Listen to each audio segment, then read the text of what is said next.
Hello friends, in this video I'm just going to explain how to recover your last saved file in case your Blender is accidentally closed while you're working. So that is what I'm going to explain. When you open the Blender, you can see the splash screen. While mouse hovering, you can see the descriptions. Open the last closed file, quick.blend. This is the file which will be auto saved in temporary folder. Before you recover, by mistake, you might have clicked somewhere here.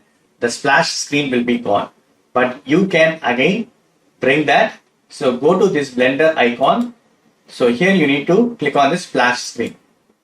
So here again you can recover this last sessions. Click on that and recover last session.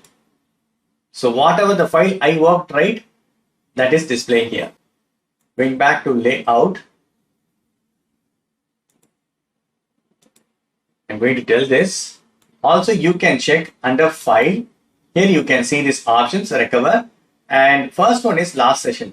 Last session means the final working file, right? That will be automatically opened if you click this last session.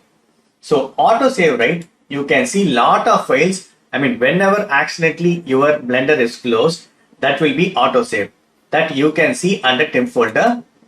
You can choose that file as well. For example, Spider-Man dancing, this is the file I was working. So recover autosave. You need to click on this recover autosave.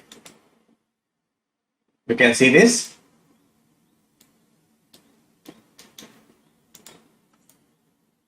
So this is the file I was working and which is recovered successfully.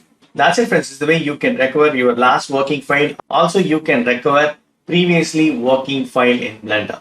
That's it friends. Hope this video is very much helpful. Thank you so much for watching. Please put your comments and feedbacks in my video forms. Thank you. Bye friends and take care.